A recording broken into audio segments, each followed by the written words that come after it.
Check ang si Daddy, ha? Opo, salamat po. Salamat po, Bossing at Kilola. At sa mga staff po, kina Tito Sen, sa si Kuan, si Mama Alan. Mama!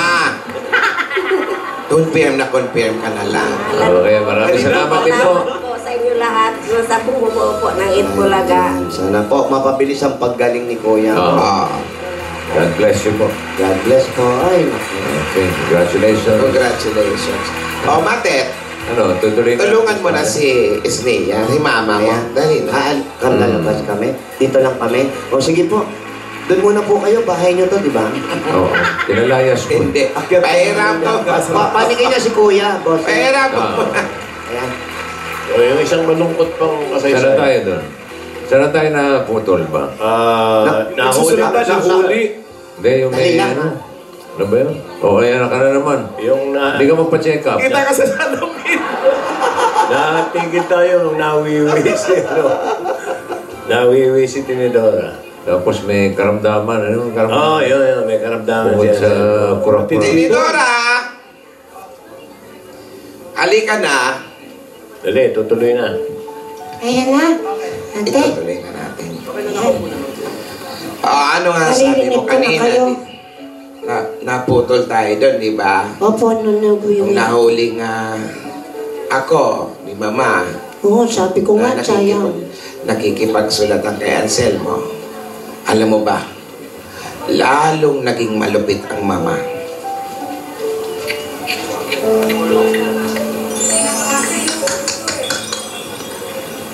Buti mga baby pa kami nun.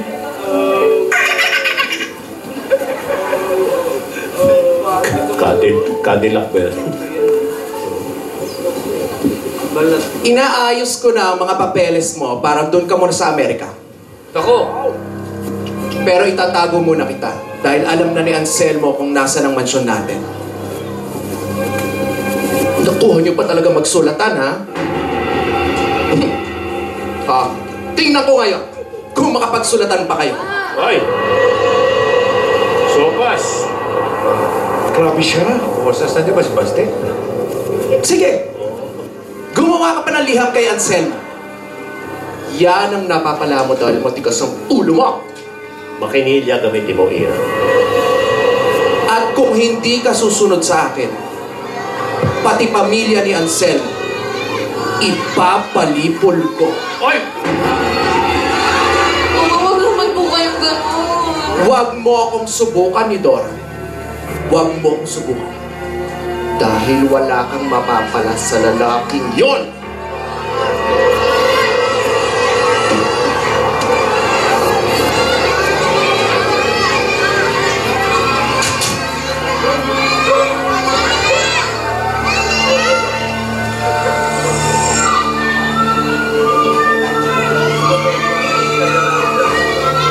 Beyonce.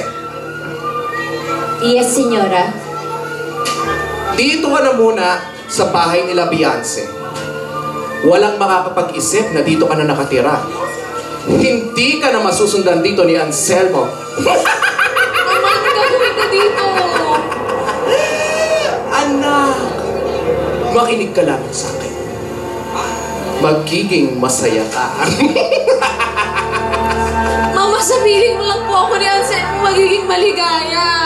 Payagan niyo na po kasi kami. Lapastangan! Hindi mo na pinigyan ng kahihiyan ng pamilya natin! Mama, itakwil mo na lang ako. Hindi ko kailangan ng yaman niyo, Mama. Iniibig ko si Anselmo, Mama. Galing niyo na to. At papatawa ka pa. Hindi kita itatakwel. Bakit? Para magkasama kayo ni Anselmo? Ayokong malahian tayo ng isang hampas lupa! Mama, aanin ko ang yaman. Kung habang buhay ako magdudusa sa feeling ng hindi ko naman mahal, Mama. Galing niyo na to. Ang tunay na yaman ay kung paano magmahal ang isang tao, Mama. Tandaan mo yan. Ang tunay na pagmamahal, yun ang totoong yaman, Mama. Nasa puso natin yun, Mama. ka na makatigas, mama. Alisin mo na to! Magaling ka na sa mga hugot lines, ha? Anong alam mo sa pag-ibig? Abay, 5 yun. May gatas pang mga labi mo. Beyonce, tulungan mo ko. Alisin niyo na to sa akin.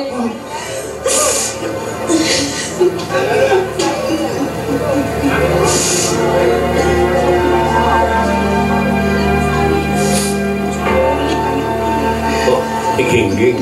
Bata pa lang ako, mahilig na ako sa mga hugot lines. Sensitive ako sa mga nangyayari sa paligid. Ang sama-sama naman ng mama. Sobra siya. Oo. Grabe siya, no? Oo. Bigat na kamay ng mama niyo, parang lalaki. Oo nga. Pati pag tumawa, para siyang devil, ano? Natatakot ako, ate. Wow. Huwag kang umalis sa tabi ko, ate. Huwag kang matakot. Ate, maligo ka naman minsan. Beyonce! Yes, senyora. Ikaw na muna ang bahala kay ni Dora. Diyan na siya sa mga kamag-anak mong patay gutom. Yes, senyora. Itago niyong mabuti. Yes, senyora. I will take good in charge of ni Dora. I promise. She will not escape out for sure. Lisera mo na. Mabuti naman, mapagkakatiwalaan ka talaga, Beyonce. Of course, senyora. At ikaw, Mama, nasasaktan ako! huwag mo akong susubukan, ha? Sa oras na malaman ko nakikipagkita ka pa rin kay Anselmo, magugunaw ang mundo mo at dudurugin ko kayong dalawa! Mama, nasasaktan ako! Hindi ka na masusundan ni Anselmo dito. Halika na!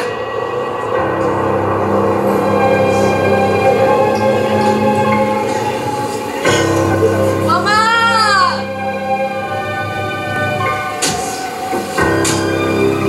Diwan mo ko! Bilis! Mama!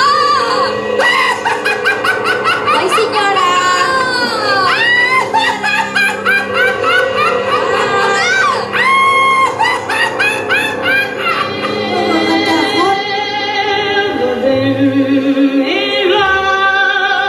Awa ka naman, ate.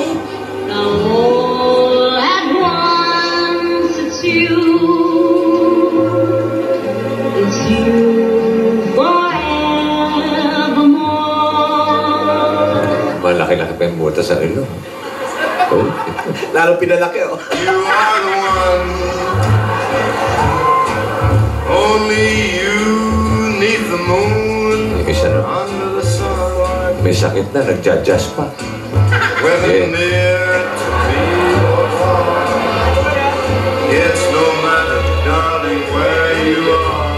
I think of you. Day and night. Nakuha niya pang mag-jazz. Do I want to be with you as the years come and go? Only forever. If you take me home, would I grant your wishes and be proud of the task? Only forever. You're in love, you're in love, you're too shy to confess. You're in love, you must try to confess. Oh. Dora! Ano naman? Dora! I have a surprise. I have here another letter. Galing kay Anselmo? From Anselmo, yes. But before you read, I will remove the raisins. Salamat. Wait, you excited? Sobra. Salamat, Beyonce, ha? Of course, all the way support. Salamat. All the way support. Mamiss ka, so you can read now. You can read. Salamat. I'm so excited. Parang kutuhin si Beyonce, no? Laki ng buhok. For you. May kulay na pala ang kuko ng Oh, it's in the letter.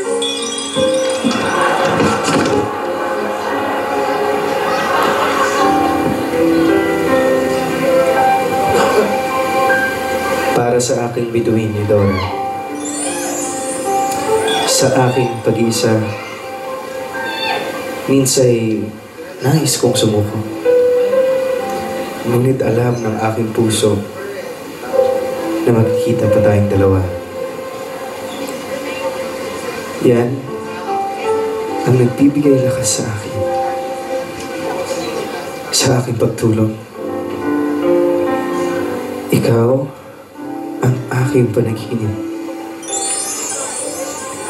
Mukha mo ang nakikita ko sa tuwing kukurap ang aking mga mata. Ang daming kurap niyan.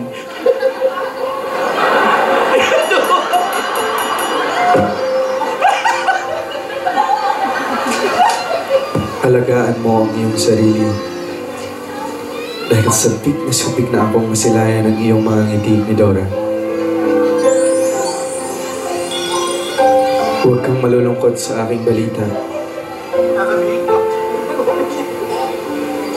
Ako'y nasa ospital muli upang malaman ang aking kaligayan. Matagal na itong karamdaman ko pero huwag kang mag-alala. Lumalakas ako dahil sa pag-ibig natin. Hanggang sa muli, ang iyong irog at Sel.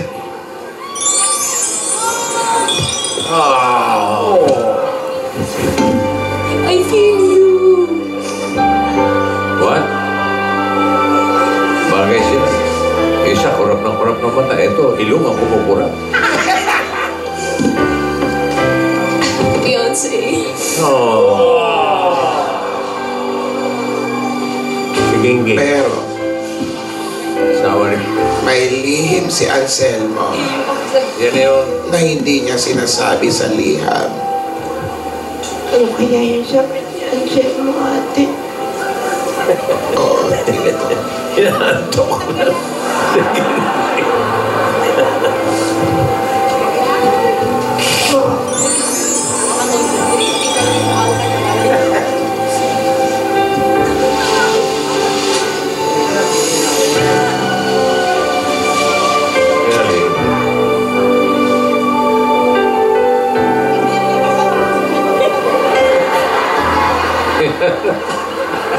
Doktor. Kala ko may anak sa iba. Doktor pala yun. Oh. Doktor ba ito? Selmo, Teka. Opo, Doktor. kailangang malaman mo ang iyong kalagayan. Ano ba ang iyong karamdaman? Nais naming dugtungan ang iyong buhay dahil yun ang aming sinumpaang tungkulin. Ano pong ibig niyo sabihin? Meron kang TSU. Yun. TSU? Ano po ang TSU? Tumor sa utak. Anselmo, kinakailangan nating tanggalin ang tumor na yon sa lalong madaling panahon. Kung hindi ay maaari mong ikamatay, Hindi po Anselmo. maaari, Doktor. Hindi po maaari yan. Hindi po ako maaaring mamatay. Meron pa po naghihintay sa akin, Doktor.